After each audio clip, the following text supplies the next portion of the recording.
안녕하십니까. 센 경제 현장 박미라입니다.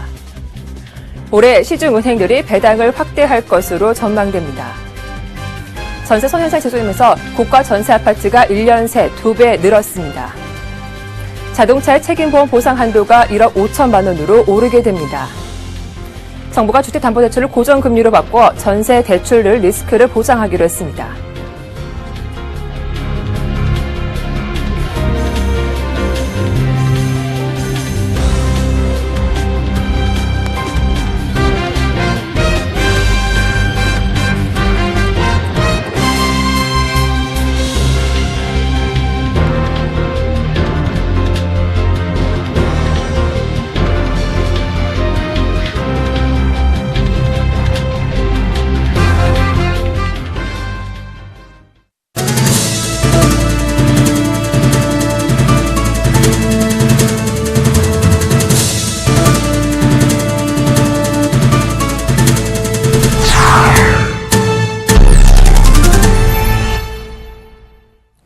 네, 코스피 지수가 외국인과 개인의 매도세 하락 마감했습니다. 오늘장 마감 소식 증권부 박준석 기자와 알아보겠습니다. 안녕하십니까? 안녕하십니까? 네, 자세한 마감 시황 전해주시죠.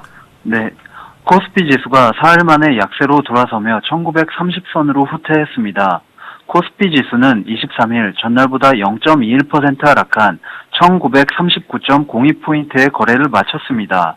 코스닥 지수 역시 전날보다 0.4% 하락한 534.65포인트를 기록했습니다. 간밤 미국 스탠더드 앤 푸어스 지수와 다우존스 산업지수는 4거래일 연속 상승세를 나타내며 사상 최고치를 경신했으나 국내 증시에는 긍정적인 영향을 주지 못했습니다. 백윤민 KB투자증권 선임연구원은 국내 증시의 주요 거시경제지표 개선 요인이 없는 데다 상승 동력도 제한적인 상황을 감안하면 코스피 지수가 반등하기 어려울 것이라며 그리스 대선 2차 투표, 러시아 경제 위기 등의 대외적인 변수 역시 증시 상승을 저해하고 있다고 설명했습니다. 연기금과 금융투자기관을 중심으로 기관이 1,800억 원가량을 순매수했습니다. 반면 외국인이 1,600억 원, 개인이 1,400억 원을 각각 순매도하며 지수를 끌어내렸습니다. 종목별로는 통신, 은행, 보험, 음식료품 등이 상승 흐름을 보였습니다. 반면 운수창고, 의료정밀, 전기가스업, 화학 등은 하락했습니다. 시가총액 상위 종목 대부분이 하락했습니다. 현대모비스, SK하이닉스, 한국전력, 포스코가 1% 넘게 떨어졌으며 삼성생명, 삼성전자도 내렸습니다. 이에 반해 SK텔레콤, 현대차 등은 하락장 속에서도 상승했습니다. 네, 녹십자 MS의 주가가 가파른 속도로 오르고 있다고 하는데요. 이와 관련된 소식도 전해주시죠. 네, 새내기주인 녹십자 MS의 몸값이 무서운 속도로 뛰고 있습니다. 지난 17일 상장 첫날 1,000억 원을 밑돌던 시가총액은 5거래일 만에 1,716억 원까지 불어났습니다. 녹십자 MS는 23일 코스닥 시장에서 가격 제한폭까지 오른 17,950원의 거래를 마쳤습니다. 이로써 녹십자 MS는 17일 증시 대비 이후 5거래일 연속 상한가를 기록했습니다. 공모가인 6,000원 대비 199.16%나 올랐으며 상장 당일 시초가인 9,000원 기준으로도 주가 상승률이 99.44%에 달합니다. 주가가 가파른 속도로 오르면서 상장 첫날 990억 원 수준이었던 시가총액은 1,716억 원으로 2배 가까이 늘었습니다. 녹십자 MS의 주가가 급등하자 시장 일각에서는 당초 공모가가 기업 가치에 비해 낮게 책정된 것이 아니냐는 주장이 나오고 있습니다. 실제 길원섭 녹십자 MS 대표는 공모가가 6,000원으로 결정됐을 당시 아쉬움을 나타냈던 것으로 알려졌습니다. 하지만 몸집이 작고 단기간에 급등한 종목일수록 차익 실현 매물이 단기간에 쏟아질 가능성이 높다는 점을 유의해야 합니다. 금융투자업계의 한 관계자는 현재 녹십자 MS에 쏠리는 매수세를 보면 공모가 산정 당시의 시장 분위기와 달라졌다면서 상장 후 예상 시가총액도 크게 넘어서서 주가를 예측하기가 쉽지 않다고 전했습니다. 네, 오늘 말씀 잘 들었습니다. 지금까지 서울경제신문 증권부 박준석 기자와 함께했습니다. 고맙습니다. 감사합니다.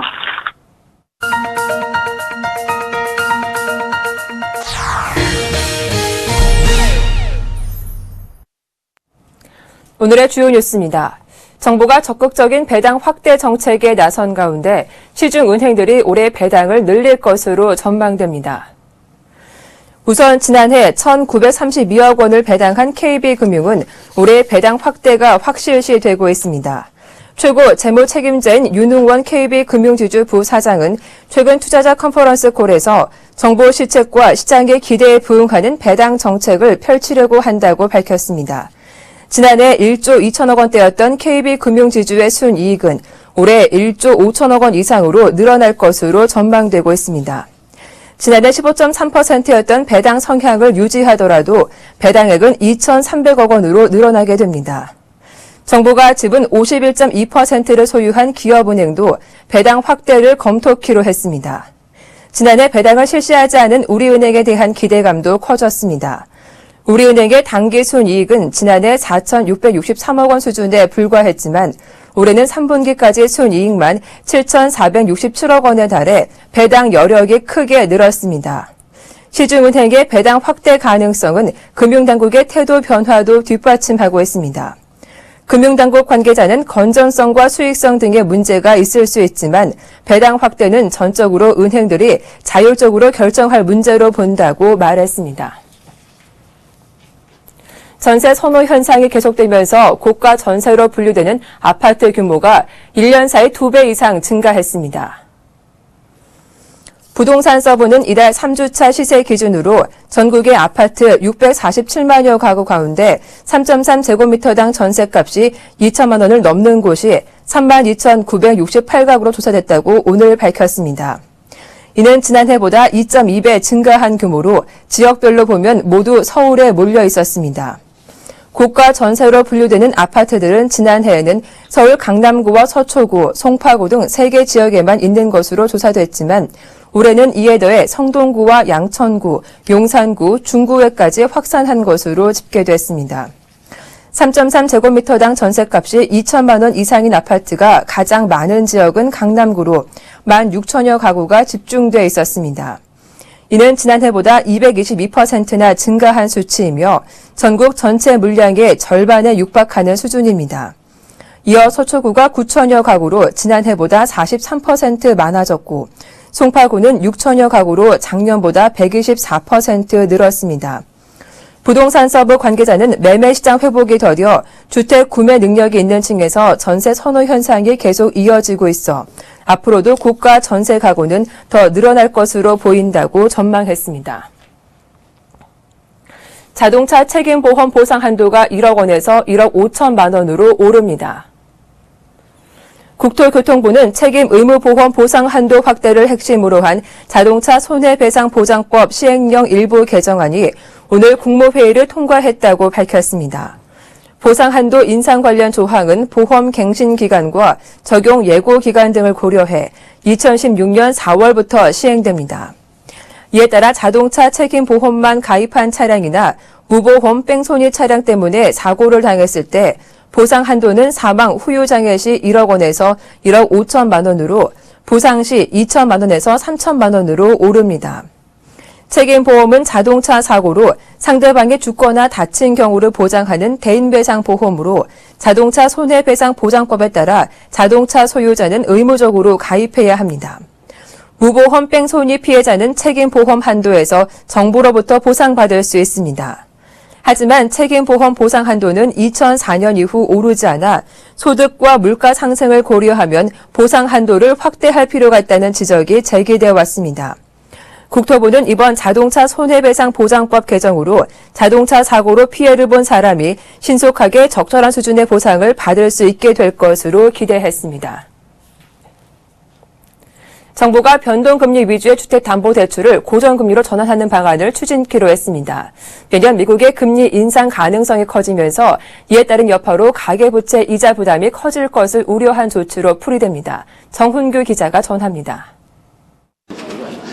가계대출이 730조 원을 넘어서면서 정부가 가계대출의 위험을 줄이기 위해 변동금리 위주의 주택담보대출을 고정금리로 전환하는 방안을 추진하기로 했습니다. 변동금리를 고정금리로 전환해줌으로써 향후 미국의 금리 인상으로 촉발될 수 있는 금리 변동에 대비할 필요가 있다는 것입니다. 지난 9월 말 기준 국내 은행권 담보대출 가운데 80%가 변동금리입니다. 주택담보대출의 대부분이 변동금리인 상황에서 금리가 상승 기조로 돌아설 경우 가계의 이자 부담이 급증해 금융불안을 불러올 수 있습니다. 더욱이 지난 17일 미국 연방준비제도의 제닛 옐런 의장이 기준금리 인상 시점을 내년 4월 이후로 제시해 정부가 선제적 대응에 나선 것으로 풀이됩니다. 정부는 우선 내년 중 만기가 도래하는 42조 원 가운데 20조 원으로 목표를 설정하고 고정금리로의 전환을 시도할 예정입니다. 이를 위해 금융위는 내년 3월부터 고정금리로의 전환을 원하는 대출자들에게 대출금의 1.5%에 달하는 중도 상환 수수료를 면제키로 하고 대신 원리금 분할 상환이라는 조건을 달기로 했습니다. 이는 대출자들이 만기 이전 다른 상품으로 갈아탈 때 발생하는 중도 상환 수수료를 내지 않아도 된다는 뜻입니다. 예를 들어 1억 원의 대출 잔액이 있으면 150만 원의 수수료를 내야 하지만 내년 3월부터는 중도 상환 수수료 없이 대출을 갈아탈 수 있습니다. 금융위 관계자는 가계의 금리 변동 위험을 완화하고 조금씩이라도 빚을 갚아나가는 구조를 정착시켜 가계대출이 부실화될 수 있는 리스크에 선제적으로 대응하자는 차원이라고 밝혔습니다. 금융당국은 또 고정금리 장기대출의 금리를 연 3%대 초반 수준까지 끌어내릴 예정입니다. 현재 은행권 고정금리 대출의 금리는 최저 연 3.3% 수준이고 변동금리 대출의 금리는 신용등급이 좋을 경우 연 2%대에도 가능해서 소비자들에게 전환 요인을 주려면 연 3%대 초반의 낮은 금리로 해야 한다는 게 정부의 판단입니다. 고정금리 대출로 전환하려는 사람은 내년 3월까지 기다렸다가 대출을 받은 은행에 찾아가 전환 신청을 하면 됩니다.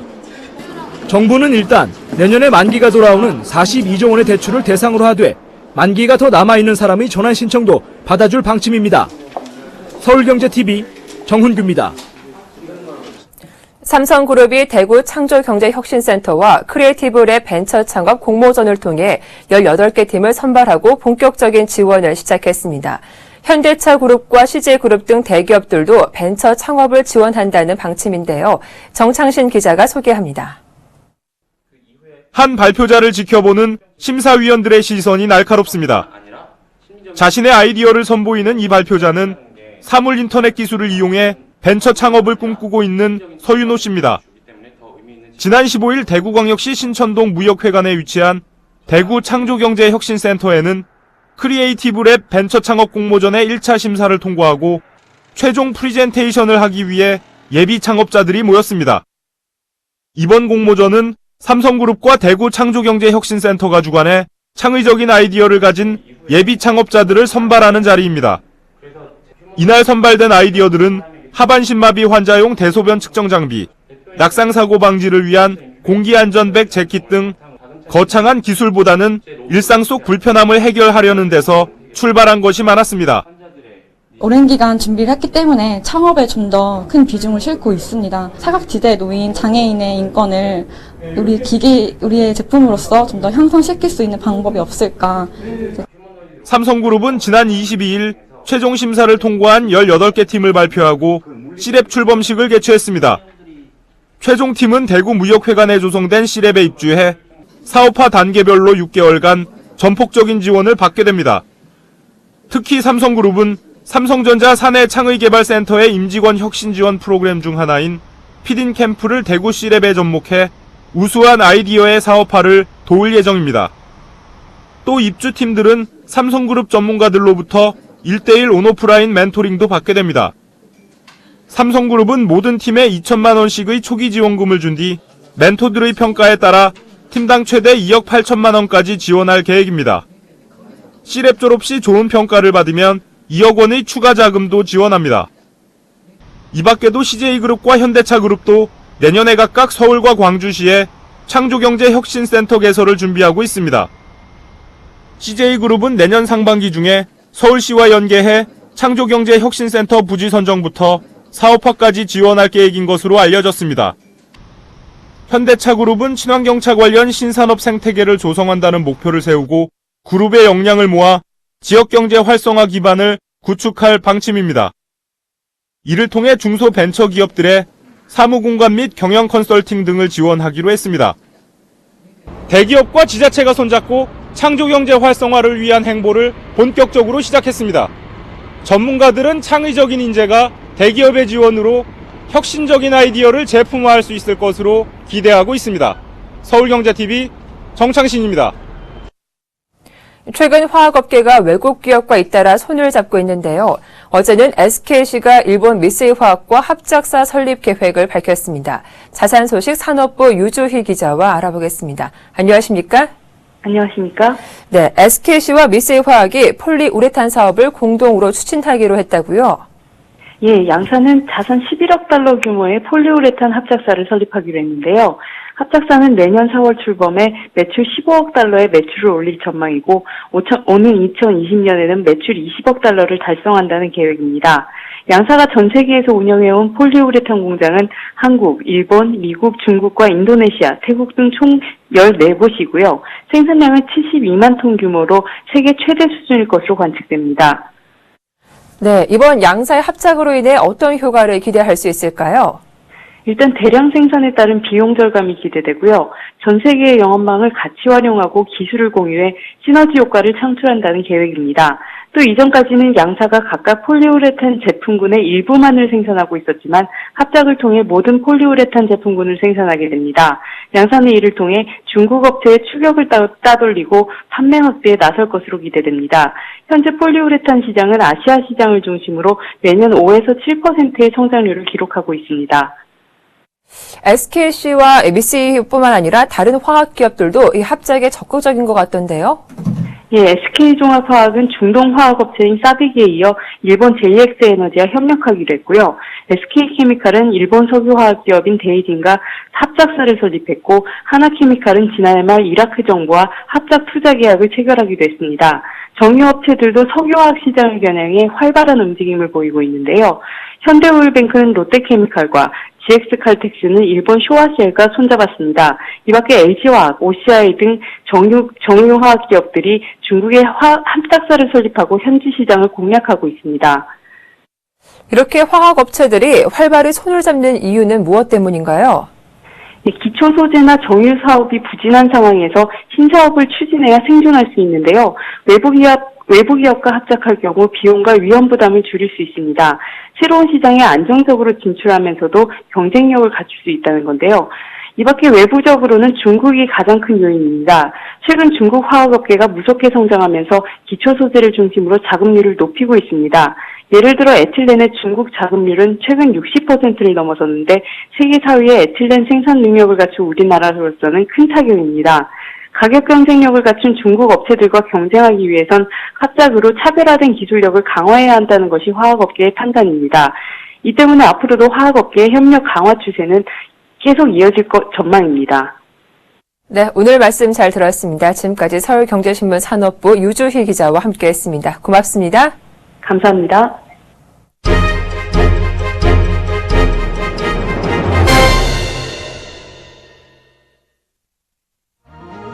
블라디미르 푸틴 러시아 대통령이 내년 5월 모스크바에서 열리는 2차 대전 승전 70주년 기념행사에 버락 오바마 미국 대통령과 김정은 북한 국방위원회 제1위원장을 함께 초청한 것으로 확인됐습니다. 인테르파스 통신에 따르면 푸틴 대통령의 외교 담당 보좌관인 유리 우샤코프는 22일 기자들에게 60주년 승전 기념행사 때와 마찬가지로 2차 대전 당시 모든 반히틀러 연합국은 물론이고 가까운 동맹국들과 파트너 국가들, 브릭스 국가들을 포함한 크고 영향력 있는 국가 정상들이 모두 초청됐다고 밝혔습니다. 우샤코프는 초청자 명단에 버락 오바마 미국 대통령도 포함됐는가라는 질문에 당연하다며 이는 아주 큰 행사이고 행사에 여러 외국 정상들이 참석하길 기대하고 있다고 밝혔습니다. 그는 이어 북한 지도자에게도 초청장이 보내진 사실을 확인한다며 그가 모스크바를 방문해 기념행사에 참석하는 것을 고려하고 있다는 평양으로부터의 1차적 신호가 있었다고 설명했습니다. 하지만 내년 70주년 기념식에 오바마 대통령을 비롯한 서방국 정상들과 김정은 제1위원장이 모두 참석할지는 아직 미지수입니다. 서방국 정상들은 우크라이나 사태로 인한 러시아와의 갈등이 계속될 경우 참석이 어려울 것으로 예상되고 있으며 김 제1위원장의 경우 역대 북한 지도자들이 다자 행사에 참석한 적이 없고 중국에 앞서 러시아를 찾는 것이 관례를 깨는 파격이란 점에서 가능성이 크지 않다는 전망이 나오고 있습니다. 북한의 인권 상황이 유엔 안전보장이사회의 정식 안건으로 채택됐습니다. 안보리는 22일 미국 뉴욕 유엔 본부에서 회의를 열고 북한 인권 상황을 정식 안건으로 채택할지를 놓고 투표한 결과 찬성 11표, 반대 2표, 기권 2표로 가결했습니다. 15개 이사국 중 거부권을 지닌 러시아와 중국이 예상대로 반대표를 던졌으며 나이지리아와 차드는 기권했습니다.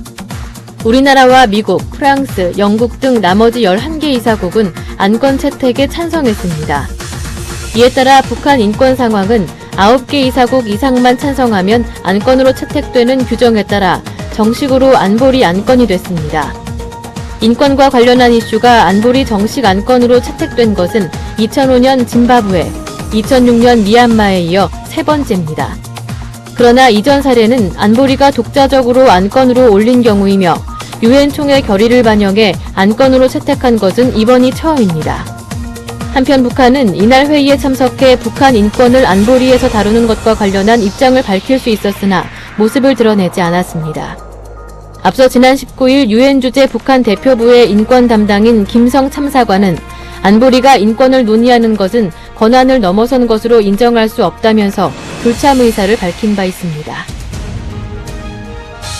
지난달 미국의 기존주택 거래가 연간 환산 기준 493만 채로 한 달 전보다 6.1% 감소하며 지난 5월 이후 최저치로 떨어졌다고 미 부동산 중개인 협회가 발표했습니다. 이는 금융시장 전문가들의 예상치인 520만 채를 큰 폭으로 밑도는 수치입니다. 지난 10월의 기존주택 판매량은 잠정치인 526만 채에서 525만 채로 수정됐습니다. 미국의 기존주택 판매량은 지난 10월까지 5개월간 500만 채 이상을 유지해왔습니다. 전문가들은 지난달 주택 판매량 감소를 주택시장이 다시 침체되는 신호로 보기도 어렵다면서도 여전히 높은 주택시장의 변동성을 보여주기에는 충분하다고 풀이했습니다. 최근 몇 달 동안 미국 주택시장에서는 고용 상황이 개선되고 모기지 이자율이 떨어지면서 주택과 부동산 경기가 본격적으로 회복 국면에 진입한 게 아니냐는 평가가 우세했습니다. 미 부동산 중개인 협회의 로런스 윤 선임 연구원은 주택가격이나 임대료가 임금 상승 속도보다 빠른 상태에서 지난 10월에 미국 증시가 다소 큰 폭의 조정을 받았고 연말이라는 계절적인 요인도 겹치면서 주택 판매가 부진했다고 풀이했습니다.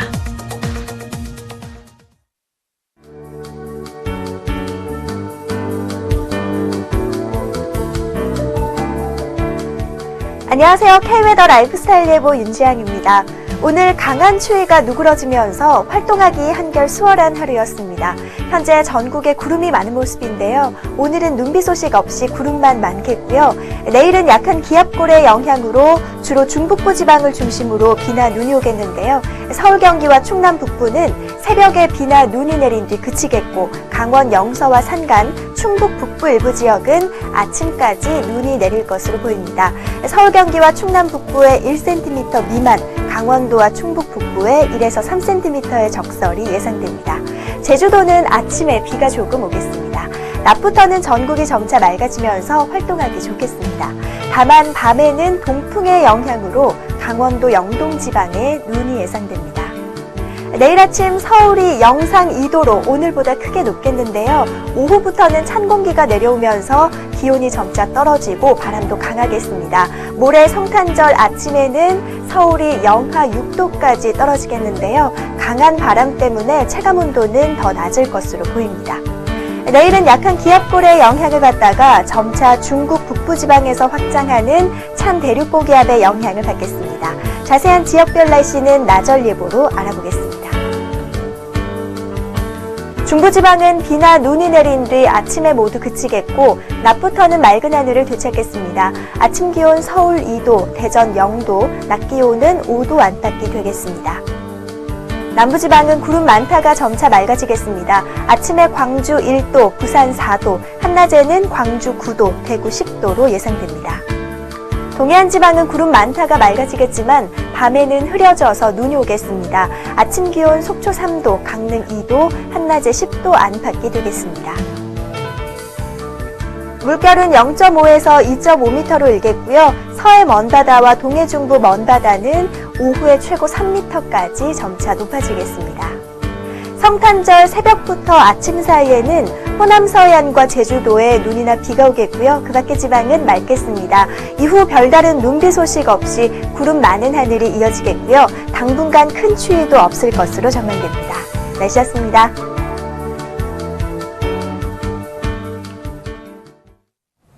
센 경제 현장 여기서 모두 마치겠습니다. 함께해 주셔서 고맙습니다.